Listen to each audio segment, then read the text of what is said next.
안녕하세요.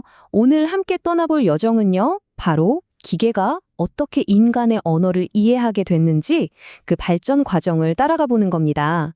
파이썬 머신러닝 교재 최신판의 내용을 바탕으로 단순한 단어 세개에서 시작해서 복잡한 문맥을 파악하는 최첨단 기술까지 그 핵심적인 변화들을 알기 쉽게 짚어드릴게요. 혹시 이런 생각 해보신 적 없으세요? 내 이메일은 어떻게 귀신같이 스팸을 척척 걸러낼까? 챗봇은 또 어떻게 내 말을 잘 알아듣는 걸까? 이 모든 기술의 심장에는요, 바로 기계가 텍스트를 이해하는 기술, 자연어 처리, 즉 NLP가 자리 잡고 있습니다. 자, 그럼 가장 기본으로 돌아가서 모든 것의 첫 단추부터 한번 살펴볼까요? 그건 바로 텍스트를 숫자로 바꾸는 과정입니다. 컴퓨터라는 게요, 사실 사랑이나 슬픔 같은 단어의 의미를 바로 알지는 못하거든요. 그래서 우리가 제일 먼저 해야 할 일은 이 모든 문자들을 컴퓨터가 처리할 수 있는 숫자 데이터, 그러니까 벡터로 바꿔주는 거예요. 이 과정을 저희는 벡터화라고 부릅니다. 본격적으로 분석하기 전에 텍스트를 좀 깨끗하게 다듬어주는, 재료 손질 같은 과정이 꼭 필요해요.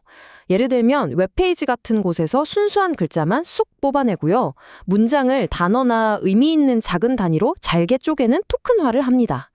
그리고 은는, 이가처럼 별 의미는 없는데 자주 쓰이는 불필요한 단어들을 싹 제거해서 핵심만 남기는 거죠. 자, 그럼 텍스트를 숫자로 어떻게 바꿀 수 있을까요? 여기서 등장하는 가장 고전적이면서도 아주 직관적인 방법이 바로 TF-IDF입니다. 쉽게 말해서 특정 문서에서 어떤 단어가 얼마나 자주 나오는지 TF, 그리고 그 단어가 다른 문서에서는 얼마나 드물게 나타나는지 IDF를 따져서 이 둘을 곱하는 거예요. 이걸로 단어의 중요도를 딱 계산해내는 방식이죠. 근데 이 TF-IDF에 아주 치명적인 한계가 하나 있어요. 지금 보시는 이 문장이 핵심을 딱 짚어주는데요. 이 방법이 중요한 키워드를 찾아내는 데는 정말 탁월하지만 단어가 가진 진짜 의미나 문맥은 전혀 모른다는 겁니다. 그냥 통계일 뿐인 거죠. 바로 이 의미라는 과제를 풀기 위해서 자연어 처리 기술이 그야말로 엄청난 도약을 하게 됩니다. 자, 이 슬라이드를 한번 보세요. 이게 정말 재밌는 지점인데요. 왕과 여왕이라는 단어가 있습니다. TF-IDF한테는 얘네들이 그냥 서로 다른 단어 1, 단어 2일 뿐이에요. 아무 관계가 없죠. 하지만 월드 투 백은요, 이 두 단어가 의미적으로 아주 가깝다는 걸 압니다. 마치 어떤 의미의 지도 위에서 바로 옆에 있는 것처럼요. 이게 바로 워드 투 백의 핵심 원리라고 할 수 있죠. 신경망을 이용해서 단어 하나하나를 벡터, 그러니까 공간 위에 있는 하나의 점으로 표현하는 거예요. 그러면 이 공간에서 점들 사이의 거리나 방향이 곧 단어들 사이의 의미적인 관계를 나타내게 되는 겁니다. 그럼 워드 투백은 대체 어떻게 이런 의미의 지도를 만들어내는 걸까요? 여기 보이는 스킵그램 모델이 아주 대표적인 방법인데요. 중심 단어 하나를 딱 보고 그 주변에 어떤 단어들이 올지 계속 예측하는 훈련을 시키는 거예요. 이걸 수없이 반복하다 보면 자연스럽게 단어들의 관계가 벡터 안에 녹아들게 되는 거죠. 그런데 여기서 또 다른 문제가 생깁니다.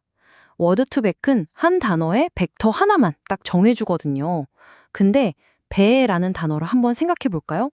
먹는 과일일 수도 있고 타는 운송수단일 수도 있잖아요. 이런 단어들은 어떻게 구별해야 할까요? 자, 드디어 이야기의 산막입니다. 마침내 이 미묘한 뉘앙스, 바로 문맥을 이해하는 모델들이 등장하는 말 그대로 혁명의 시대가 열리게 되죠.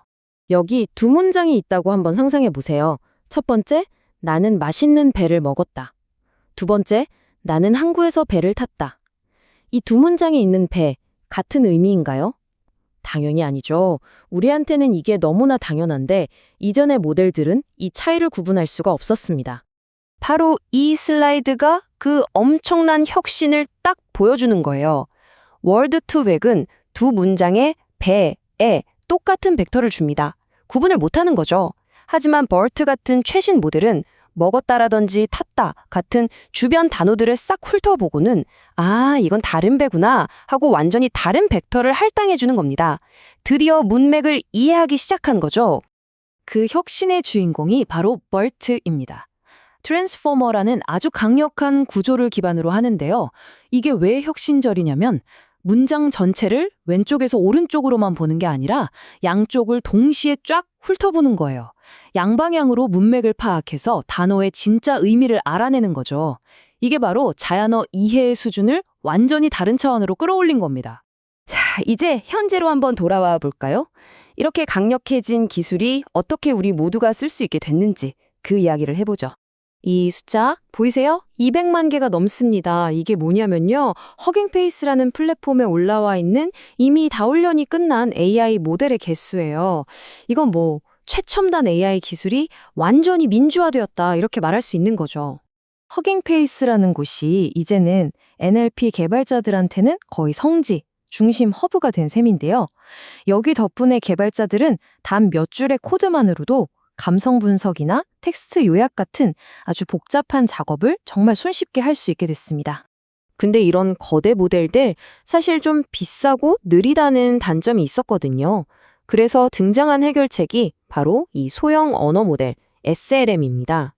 파이포나 라마 포미니 같은 모델들이 대표적인데요. 훨씬 적은 비용과 자원으로도 정말 놀라운 성능을 보여주고요.